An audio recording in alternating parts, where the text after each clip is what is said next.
Je n'avais jamais cru au Bigfoot jusqu'à ce que j'en découvre un qui vivait dans les tunnels de métro abandonnés sous Portland, en Oregon. Ce qui s'est passé après cette découverte a marqué le début de la semaine la plus terrifiante de ma vie, prouvant que certaines créatures feraient de mieux de rester tranquilles dans l'obscurité où elles ont appris à survivre. Laissez-moi vous raconter cette histoire depuis le début, car chaque détail a son importance. On était en septembre 1998, j'avais 50 ans et je travaillais comme inspecteur des tunnels pour le département des transports de Portland. Je m'appelle Robert Mitchell. Pendant 22 ans, mon travail avait consisté à m'aventurer dans les espaces souterrains oubliés de la ville. Ces tunnels de métro abandonnés dont la plupart des gens ignoraient même l'existence. Portland a un secret que peu de gens en dehors de la ville connaissent. Nous avons plus de 2 miles de tunnels de métro abandonnés, construits au début des années 1900 mais jamais achevés. Le projet a manqué d'argent et les tunnels sont restés là, vides et oubliés, se détériorant lentement sous les rues. Mon travail consistait à inspecter régulièrement ces tunnels, à vérifier les infiltrations d'eau, les fuites de gaz, les problèmes structurels et les infestations de nuisibles. Ce n'était pas un travail prestigieux, mais c'était bien payé et j'aimais la solitude. J'étais descendu dans ces tunnels des centaines de fois au fil des ans.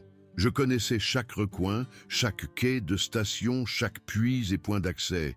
J'avais vu des rats de la taille de petits chiens, j'avais eu affaire à des moisissures toxiques, j'avais dû progresser dans de l'eau jusqu'aux genoux lorsque la rivière Willamette était en crue, et j'avais répertorié d'innombrables fissures dans le béton qui menaçaient de faire s'effondrer les rues en surface. Je pensais avoir vu tout ce que ces tunnels avaient à offrir. J'avais tort. Les ennuis ont commencé le mardi 15 septembre 1998. Je me souviens de la date, car c'était le lendemain du 25e anniversaire de ma fille, Sarah. J'avais passé la soirée du lundi dans son appartement du Pearl District, à fêter ça avec un gâteau, à la regarder souffler ses bougies et à l'écouter parler de sa nouvelle promotion à la librairie où elle travaillait. J'étais fier d'elle, fier qu'elle se soit construit une belle vie après que sa mère et moi ayons divorcé 8 ans plus tôt. Ce mardi matin-là, je me suis présenté au bureau du département des transports au centre-ville à 6 heures, comme toujours. Mon superviseur, Tom Brennan, un homme trapu aux cheveux grisonnants et à l'air perpétuellement inquiet, m'a tendu ma feuille de mission et ma planchette d'inspection. « J'ai un boulot prioritaire pour toi aujourd'hui, Robert », a-t-il dit en sirotant son café dans un mug de l'équipe de basket des Trailblazers. On a reçu des plaintes de résidents de Morrison Street à propos de bruits étranges venant du sous-sol, des grondements, des cognements, ce genre de choses. Ça pourrait être des problèmes structurels ou des sans-abri qui campent à nouveau là-dessous. Quoi qu'il en soit, la mairie veut qu'on vérifie. « Quelle section ?» ai-je demandé en parcourant les documents. « La section 7, près de l'ancienne station Riverside. Tu connais le coin ?» J'ai hoché la tête. La section 7 était l'une des parties les plus profondes du réseau de tunnels, à environ 60 pieds sous le niveau de la rue. La station Riverside avait été l'un des arrêts prévus sur la ligne de métro qui n'a jamais vu le jour. Elle avait encore son quai d'origine, avec son carrelage en céramique et ses bancs en fer forgé, maintenant recouverts de rouille et de graffitis laissés par les explorateurs urbains qui s'y aventuraient parfois. Oui, je connais. Ça fait environ 3 mois que je ne suis pas allé par là. La dernière fois, il y avait une infiltration d'eau provenant d'un égout pluvial, mais rien de grave. Eh bien, vérifie ça à fond, a dit Tom. Les plaintes arrivent depuis 2 semaines, principalement la nuit, entre 22 heures et 2 heures du matin. Les gens sont inquiets. J'ai rassemblé mon équipement, lampe torche de secours, détecteur de gaz, masque respiratoire, casque de chantier, corde, trousse de premier secours, appareil photo et mes formulaires d'inspection. J'ai aussi pris ma gamelle qui contenait 2 sandwichs à la dinde, un thermos de café et un paquet de chips. Je m'attendais à passer la majeure partie de la journée sous terre. Le point d'accès à la section 7 se faisait par un portail verrouillé sur la 3e avenue, caché derrière une barrière de chantier qui était là depuis si longtemps qu'elle faisait partie du paysage urbain. Plus personne n'y prêtait attention. J'ai déverrouillé le portail avec mon passe-partout, je me suis glissé à l'intérieur et j'ai refermé derrière moi. La descente dans les tunnels était toujours la même. Une échelle métallique boulonnée au béton, menant à une obscurité que ma lampe torche ne pouvait que partiellement percer. L'air changeait à mesure que je descendais, devenant plus frais et plus humide, chargé de cette odeur souterraine caractéristique de béton mouillé, de terre et de décomposition. Quand j'ai atteint le fond, 30 pieds sous la rue, j'entendais les bruits étouffés de la circulation au-dessus, réduits à un grondement lointain. J'ai allumé ma lampe torche et j'ai commencé à marcher vers l'est en direction de la section 7. Le tunnel faisait environ 15 pieds de large et 12 pieds de haut, avec des parois en béton incurvées, tachées de dépôts minéraux et de plaques de moisissure. Mes bottes clapotaient dans des flaques qui ne séchaient jamais complètement et j'entendais le couinement des rats qui fuyaient la lumière. C'était mon monde, mon domaine. J'arpentais ces tunnels 2 fois par semaine depuis plus de 20 ans. L'obscurité ne me dérangeait plus. L'isolement ne me dérangeait plus. Ici, j'étais en contrôle. Il m'a fallu une vingtaine de minutes pour atteindre la zone de la station Riverside. Le tunnel s'ouvrait sur une chambre plus vaste où se trouvait le quai de la station. Une structure en béton s'élevant à environ 4 pieds au-dessus du sol du tunnel. Le carrelage d'origine était encore visible par endroits. Une céramique couleur crème avec une bordure verte, très art déco, très début des années 1900. Quelqu'un avait tagué « Abandonner tout espoir » sur un mur à la peinture rouge, ce que j'avais noté dans un précédent rapport. J'ai grimpé sur le quai et j'ai commencé mon inspection, vérifiant le plafond à la recherche de fissures, testant la présence de gaz avec mon détecteur, documentant les dégâts des eaux avec mon appareil photo. Tout semblait normal au début, la détérioration habituelle, les problèmes habituels, rien qui ne puisse expliquer des bruits étranges, effrayant les résidents 60 pieds au-dessus de ma tête. Puis j'ai remarqué quelque chose que je n'avais jamais vu auparavant. Des traces de frottement sur le sol du quai. Elles étaient récentes. La disposition de la poussière le montrait clairement. Quelque chose de grand et de lourd avait été traîné sur le quai, laissant des sillons parallèles dans la crasse accumulée. Les marques partèrent du bord du quai vers l'extrémité de la station, disparaissant dans un tunnel de maintenance qui partait du passage principal. J'étais déjà allé dans ce tunnel de maintenance, mais pas récemment. C'était un passage étroit, d'environ 6 pieds de large, qui menait à une ancienne salle des pompes et à quelques points d'accès aux conduits électriques. Rien d'intéressant, rien qui n'attirerait normalement l'attention. Mais ces traces de frottement étaient fraîches. Datant des derniers jours, j'estimerais j'ai suivi les marques avec ma lampe torche, avançant prudemment. Mon détecteur de gaz était silencieux, ce qui était une bonne chose. Pas d'accumulation de méthane, pas de monoxyde de carbone, mais quelque chose avait fait ces marques et je devais le consigner dans mon rapport. Le tunnel de maintenance était plus sombre que le passage principal, les murs se resserrant de chaque côté.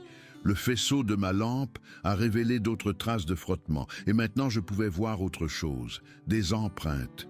De grandes empreintes imprimées dans la boue et la poussière accumulée sur le sol. Je me suis agenouillé pour les examiner de plus près, mes genoux protestant contre le mouvement.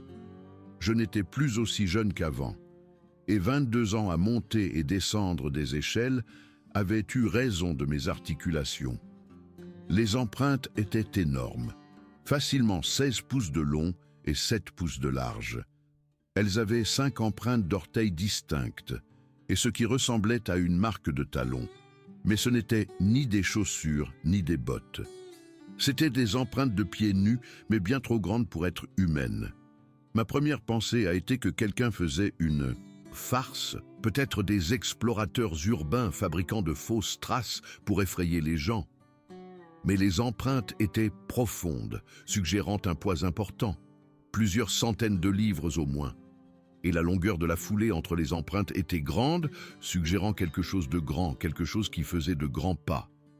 J'ai pris plusieurs photos, en m'assurant d'inclure mon maître ruban dans le cadre pour l'échelle Tom, allait vouloir une documentation là-dessus. Ce qui avait fait ces empreintes n'était pas un raton laveur ou un gros rat.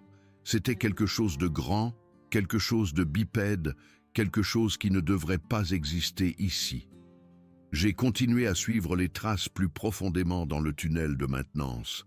Le passage menait à des zones que je n'avais pas explorées depuis des années, un réseau de tunnels et de chambres plus petits qui avaient été scellés du système principal des décennies auparavant.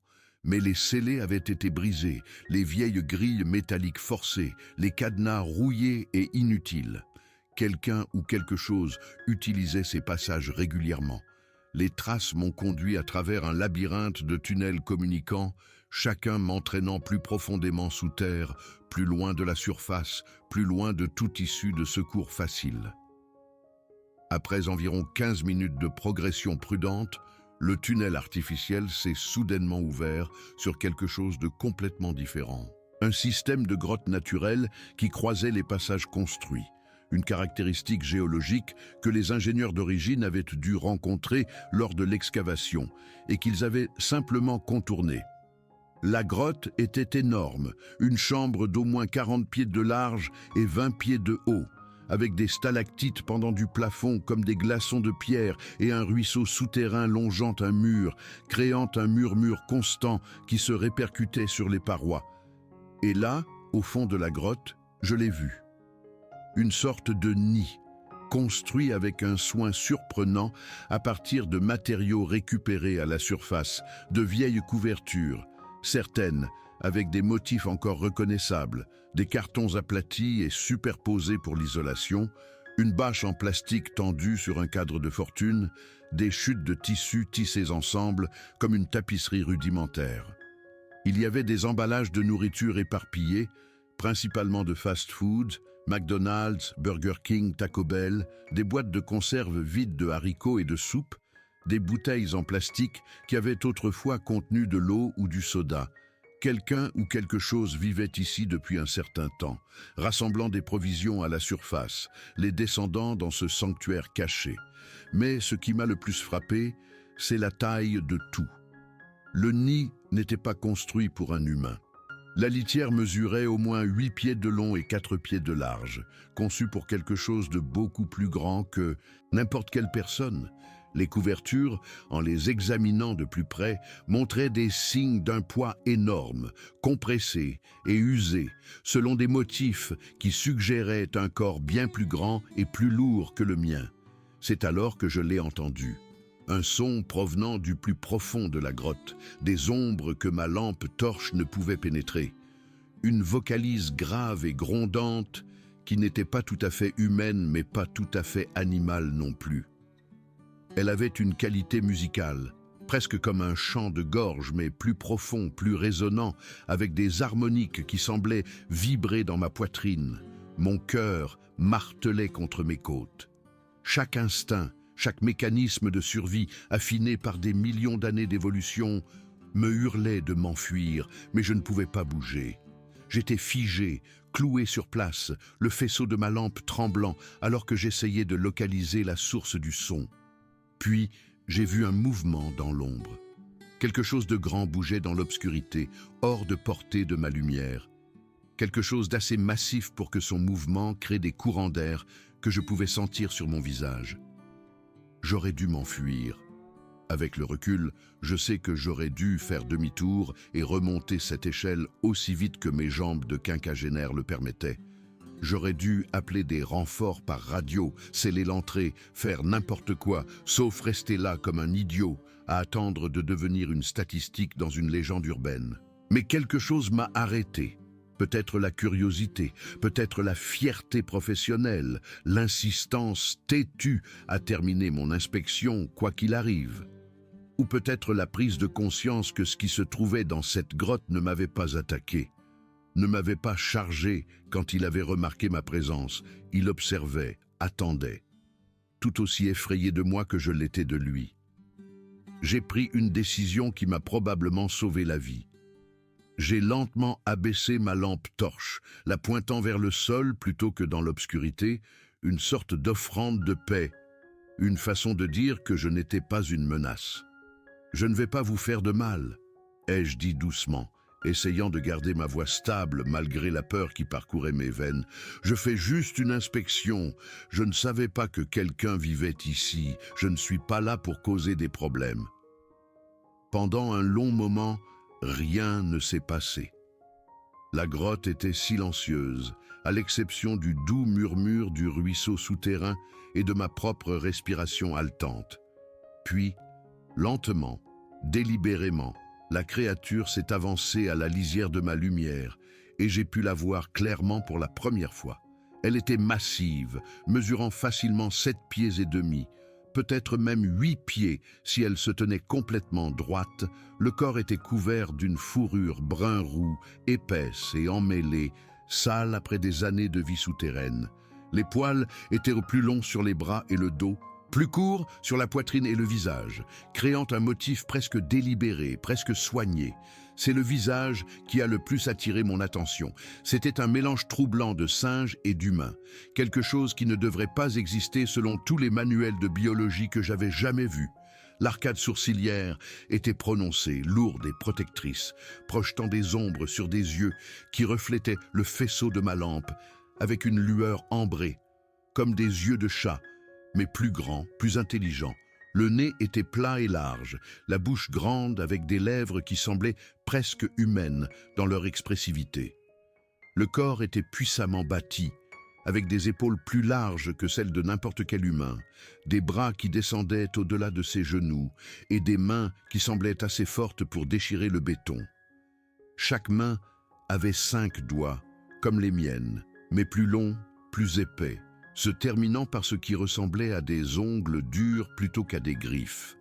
La créature se tenait sur 2 jambes, légèrement voûtées, que ce soit par habitude ou pour s'adapter au plafond bas, je ne saurais le dire. Nous nous sommes regardés pendant ce qui a semblé une éternité, mais qui n'a probablement duré que 30 secondes. À cet instant, j'ai vu de l'intelligence dans ses yeux ambrés. Pas le regard vide d'un animal, mais quelque chose de plus profond. Quelque chose qui suggérait la pensée, la conscience, peut-être même la peur. La créature m'évaluait tout comme je l'évaluais, essayant de déterminer si j'étais une menace, essayant de décider quoi faire de cette intrusion inattendue dans sa maison. Puis elle a fait quelque chose que je n'oublierai jamais, quelque chose qui a changé tout ce que je pensais savoir sur l'évolution, sur l'intelligence, sur le monde dans lequel nous vivons. Elle a levé une de ses mains massives, paume vers l'avant, les doigts légèrement écartés, et a fait un doux signe de la main. Ce n'était pas agressif, ce n'était pas menaçant.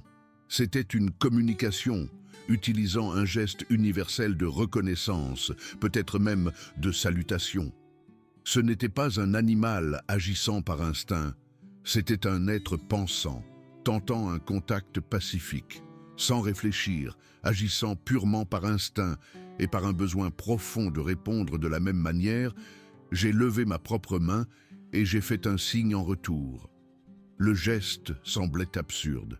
Faire un signe de la main à une créature qui ne devrait pas exister dans une grotte à 60 pieds sous Portland. Mais à ce moment-là, cela m'a semblé la chose la plus naturelle du monde. La créature a légèrement penché la tête, m'étudiant avec ses extraordinaires yeux ambrés. L'expression de son visage a changé. La tension dans ses épaules massives s'est légèrement relâchée, puis elle a de nouveau émis cette vocalise musicale, plus douce cette fois, moins menaçante, presque interrogative. Elle me parlait à sa manière, essayant de communiquer quelque chose au-delà de la simple reconnaissance. « Je comprends », ai-je dit, bien que je ne sois pas sûr de comprendre quoi que ce soit. Je ne suis pas là pour vous faire de mal. Je ne suis pas là pour vous chasser. C'est votre maison et je respecte ça. Mais vous devez être prudent. Les bruits que vous faites, les résidents au-dessus peuvent les entendre. Ils ont peur. Et les gens qui ont peur appellent la police. Vous devez être plus silencieux, surtout la nuit. Je ne sais pas si elle a compris mes mots, mais elle a semblé comprendre mon ton, mon intention. Elle a lentement baissé la main et a reculé d'un pas dans l'ombre, gardant le contact visuel tout le temps, me surveillant attentivement pour voir ce que j'allais faire ensuite. « Je vais partir maintenant », ai-je dit, reculant vers l'entrée de la grotte. « Je ne vais pas signaler ça. Pour la mairie, j'ai trouvé des preuves que des sans-abri campent ici, rien de plus. Mais s'il vous plaît, soyez plus prudents, restez cachés, restez silencieux. Parce que si quelqu'un d'autre vous trouve, si quelqu'un d'autre descend ici, ils ne comprendront pas. Ils auront peur, et la peur rend les gens dangereux. » La créature m'a regardé reculer, son langage corporel suggérant la prudence, mais pas l'agression. Je ne lui ai jamais tourné le dos. Je ne pouvais pas me résoudre à le faire, même si chaque instant de notre rencontre avait suggéré qu'elle ne me voulait aucun mal. Quand j'ai atteint l'entrée de la grotte naturelle, là où elle rejoignait les tunnels artificiels, j'ai fait une pause et j'ai levé la main une dernière fois.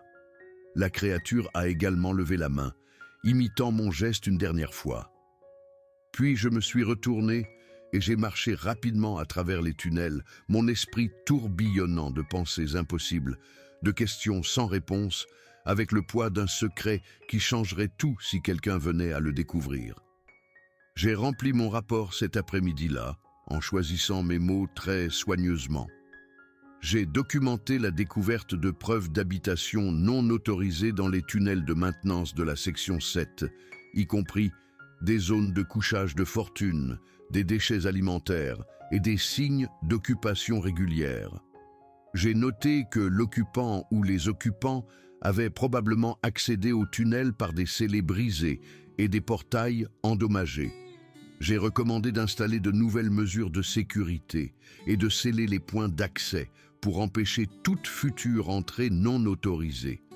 Je n'ai fait aucune mention d'empreinte de pas énormes, aucune mention d'une créature qui défiait toute explication scientifique, aucune mention d'un être intelligent vivant dans l'obscurité sous nos pieds. Tom a accepté le rapport sans poser de questions, soulagé qu'il n'y ait pas de problème structurel, nécessitant des réparations coûteuses ou des travaux d'urgence, encore des sans-abri, a-t-il soupiré. On fera remplacer les portails la semaine prochaine. Bon travail, Robert, minutieux comme toujours. J'ai hoché la tête et je suis rentré chez moi, portant le poids de mon secret comme un fardeau physique. Pendant 3 jours, tout a semblé normal. J'ai continué mes inspections régulières dans d'autres sections du réseau de tunnels en évitant soigneusement la section 7. Je me suis dit que j'avais fait ce qu'il fallait, que la créature méritait d'être laissée seule, que certains mystères valaient mieux ne pas être résolus.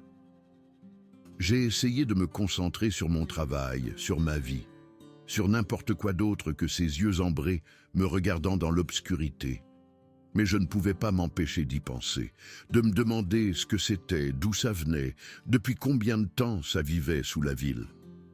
Puis, le vendredi soir, à 22h30, mon téléphone a sonné. J'étais assis dans mon petit appartement du sud-est de Portland, à regarder un match des Mariners à la télévision en sirotant une bière. Quand j'ai vu le numéro de Tom sur l'écran, j'ai tout de suite su que quelque chose n'allait pas. Tom n'appelait jamais en dehors des heures de bureau, sauf en cas d'urgence. « Robert, on a un problème », a-t-il dit sans préambule, la voix tendue par le stress. Des explorateurs urbains se sont introduits dans les tunnels ce soir. Un groupe d'étudiants en quête d'aventure. L'un d'eux a disparu.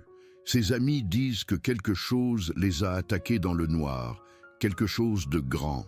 Ils se sont enfuis et il n'est pas ressorti.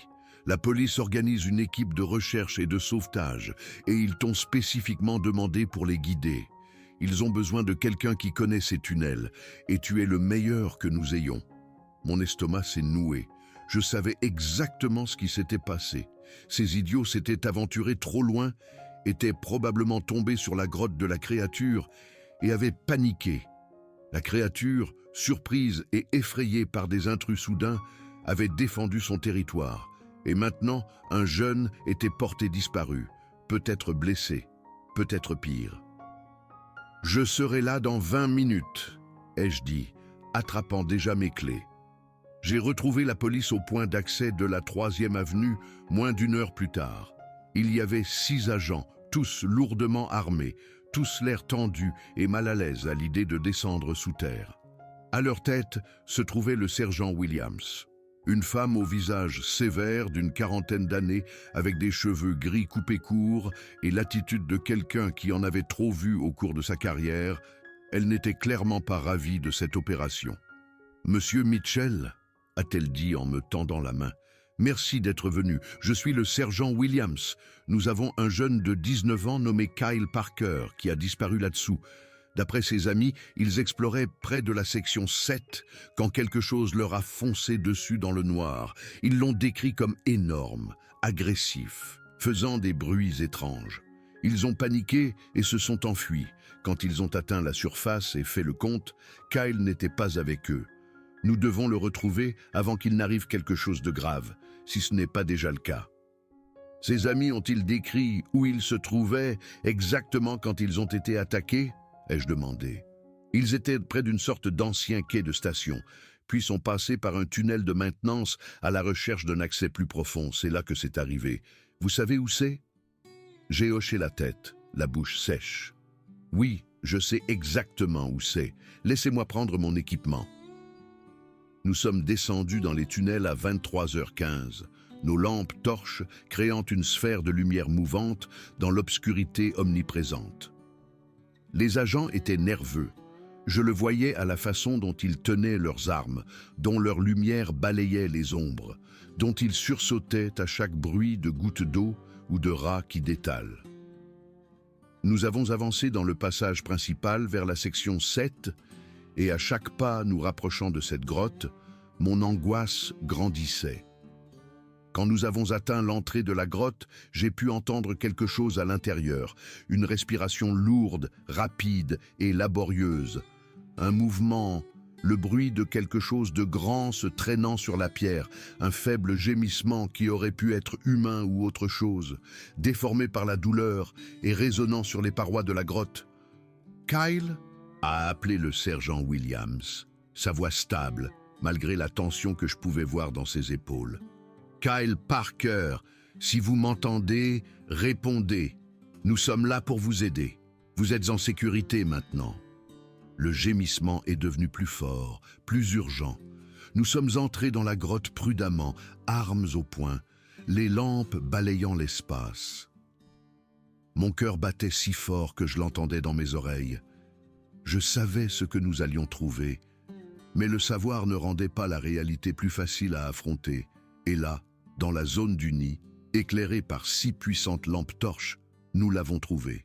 Kyle Parker, 19 ans, inconscient ou semi-conscient, allongé sur le tas de couvertures qui constituait le lit de la créature. Il y avait une grande entaille sur son front, du sang séché dans ses cheveux et sur son visage. Mais il respirait. Il était en vie. Et debout, au-dessus de lui, massive et imposante dans l'espace confiné de la grotte, se tenait la créature.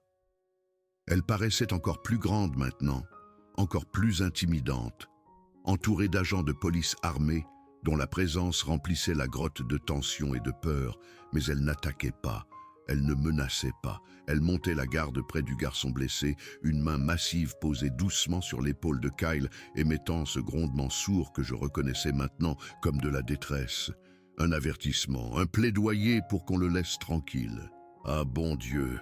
a murmuré l'un des plus jeunes agents, sa voix se brisant de peur et d'incrédulité. « C'est quoi ce truc?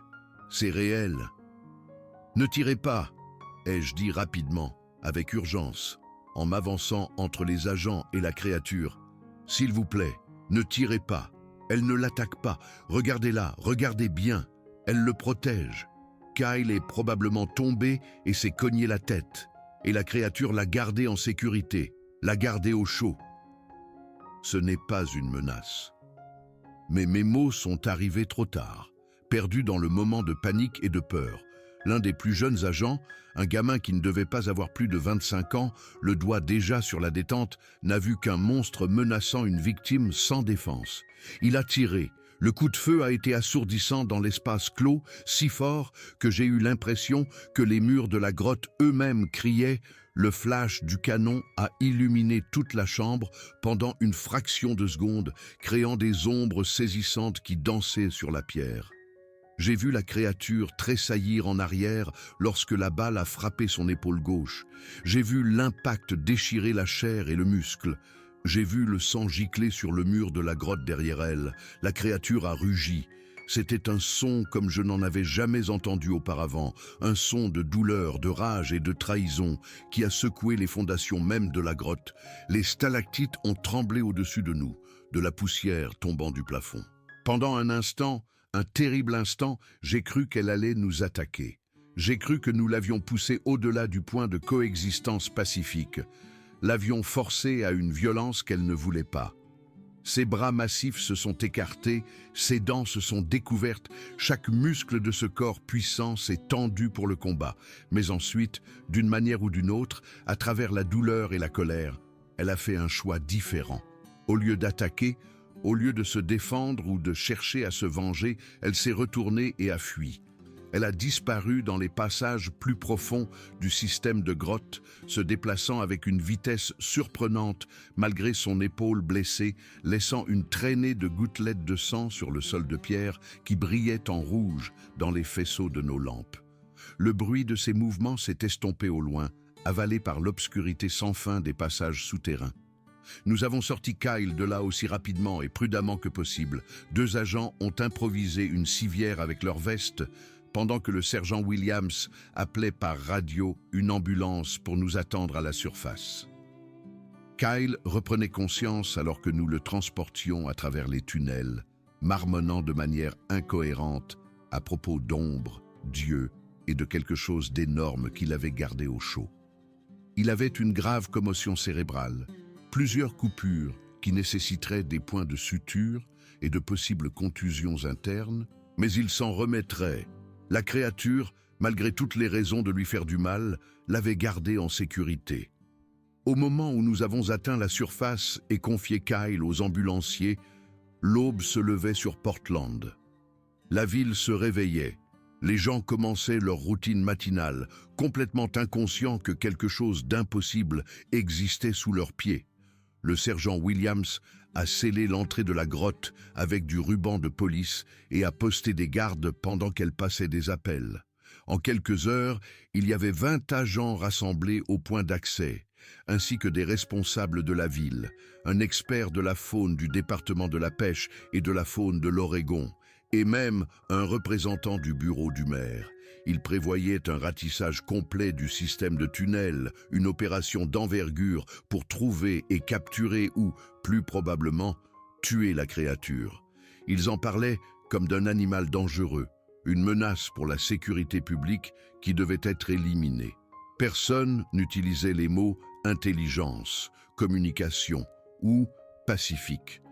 Personne ne voulait entendre parler du signe de la main, de la protection qu'elle avait offerte à Kyle, du choix qu'elle avait fait de fuir plutôt que de se battre. Je suis resté assis dans ma camionnette sur le parking du département des transports cet après-midi-là, les regardant planifier leur opération. Et j'ai réalisé que j'avais un choix à faire. Je pouvais les laisser faire ce qu'ils prévoyaient, les laisser traquer et détruire quelque chose d'extraordinaire. Quelque chose qui avait montré plus de compassion et de retenue que la plupart des humains que j'avais connus, où je pouvais faire quelque chose. Cette nuit-là, pendant que la ville dormait et que les responsables finalisaient leur plan pour le ratissage du matin, je suis retourné seul dans les tunnels. J'avais passé 22 ans à apprendre chaque passage, chaque puits, chaque point d'accès. Je connaissais des entrées qui ne figuraient sur aucune carte officielle, d'anciens tunnels de maintenance oubliés depuis des décennies, des puits de ventilation que la plupart des gens ignoraient. Je connaissais aussi assez bien le réseau de tunnels pour deviner où une créature blessée et effrayée pourrait aller se cacher, où elle pourrait se sentir assez en sécurité pour soigner ses blessures. Je l'ai trouvée dans une petite chambre latérale à environ un demi-mile de son nid d'origine, dans une section de grotte naturelle reliée aux tunnels artificiels par une fissure dans les fondations. La créature était là, recroquevillée contre le mur, son corps massif rendant la chambre plus petite qu'elle ne l'était. Elle était blessée, saignant de l'épaule, où la balle avait déchiré le muscle et les tissus. Mais elle était vivante, consciente, et quand elle m'a vu entrer avec ma lampe torche, elle a de nouveau émis ce grondement, un avertissement mêlé de douleur. « Je suis là pour aider », ai-je dit doucement en gardant mes distances, en montrant mes mains pour prouver que je n'étais pas armé. Je ne suis pas avec eux, je ne suis pas là pour te faire de mal. Ils reviennent demain matin avec plus de gens, plus de fusils. Tu dois quitter ces tunnels, mais d'abord, laisse-moi regarder cette épaule, s'il te plaît. La créature m'a observé avec méfiance, ses yeux ambrés reflétant le faisceau de ma lampe. Je pouvais y voir l'intelligence, le calcul, l'évaluation des risques. Pouvait-elle me faire confiance ? Devait-elle me faire confiance? J'avais conduit ceux qui lui avaient tiré dessus jusqu'à sa porte, mais j'avais aussi été le premier humain à lui montrer du respect, à communiquer pacifiquement, à reconnaître son droit d'exister. Après ce qui a semblé une éternité, elle a lentement tendu son bras blessé vers moi, permission accordée. La balle avait traversé le muscle sans toucher l'os, mais la plaie montrait déjà des signes d'infection.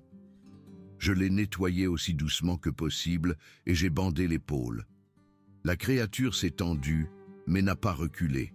« Tu dois partir », ai-je dit en travaillant. « Ces tunnels ne sont plus sûrs pour toi. » Mais j'ai étudié les cartes, et certaines de ces grottes sont reliées à des passages qui mènent au nord, loin de la ville.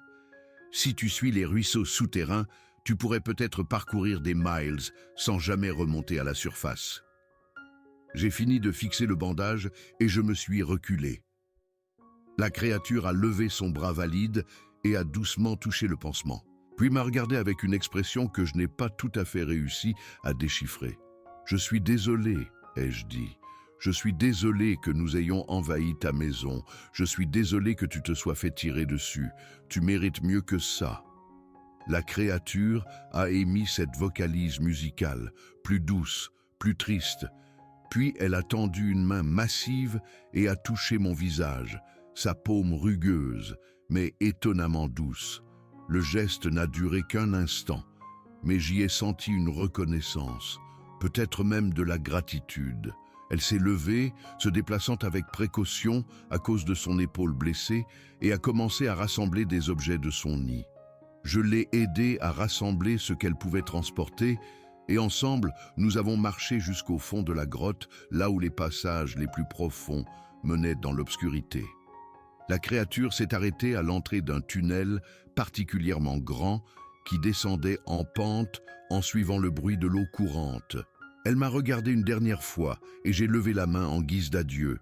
La créature a également levé la main, imitant le geste, puis elle s'est retournée et a disparu dans l'obscurité, s'enfonçant plus profondément dans la terre, loin de la ville et des humains qui l'avaient chassée de sa maison.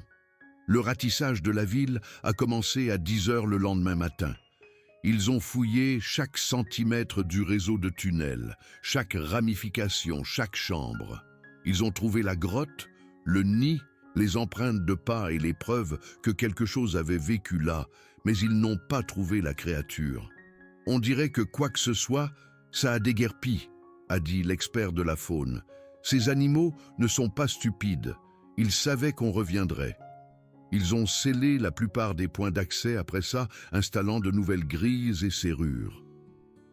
L'histoire s'est tassée après une semaine ou deux, devenant juste un autre chapitre étrange des légendes urbaines de Portland. Kyle s'est complètement remis. Bien qu'il n'ait aucun souvenir de la rencontre, l'agent qui a tiré sur la créature a demandé un travail de bureau par la suite. Il m'a dit qu'il faisait des cauchemars à propos de ses yeux qui le fixaient dans l'obscurité. Je suis resté au département des transports pendant encore 5 ans avant de prendre ma retraite en 2003. Je ne suis jamais retourné dans cette grotte. Je n'ai jamais cherché de signe de l'endroit où la créature aurait pu aller. Certains mystères valent mieux ne pas être résolus. Mais parfois, tard le soir, je pense à ces ruisseaux souterrains et à ces systèmes de grottes qui s'étendent sur des miles sous l'Oregon, se connectant de manière que nous n'avons jamais entièrement cartographiée. Je pense à la facilité avec laquelle quelque chose de grand et d'intelligent pourrait les traverser sans être détecté, pour trouver de nouveaux endroits où vivre, loin de l'interférence humaine. J'ai 67 ans maintenant. Et cette rencontre dans les tunnels sous Portland a eu lieu il y a 27 ans. Je n'en parle pas beaucoup. La plupart des gens ne me croiraient pas, de toute façon. Je sais ce que j'ai vu, je sais ce que j'ai vécu, et je sais qu'un matin de septembre 1998, j'ai aidé à sauver quelque chose d'extraordinaire, quelque chose qui existait dans les interstices de notre compréhension du monde, quelque chose qui méritait la protection plutôt que la peur et la violence. Les tunnels de métro abandonnés sont toujours là, sous Portland, toujours scellés, toujours oubliés par la majeure partie de la ville, en surface. Et parfois, je me demande si une autre créature, comme celle que j'ai rencontrée, n'a pas trouvé le moyen d'y descendre. J'espère que non. J'espère qu'elles ont appris à rester loin des villes, des humains, du danger que nous représentons. Mais si l'une d'elles est là, cachée dans l'obscurité, vivant tranquillement dans les espaces que nous avons oubliés, j'espère qu'elle restera en sécurité, j'espère qu'elle restera cachée, car certaines choses sont destinées à rester des mystères. Certaines créatures méritent d'exister au-delà de notre savoir, au-delà de notre contrôle, au-delà de notre besoin de cataloguer et d'expliquer tout ce que nous rencontrons. Voilà mon histoire. Voilà ce qui s'est passé en septembre 1998 sous les rues de Portland, dans les tunnels abandonnés où une créature qui ne devrait pas exister avait élu domicile avant de partir pour un endroit plus sûr, plus sauvage, un endroit où nous ne la trouverons jamais. Et c'est exactement comme ça que ça doit être.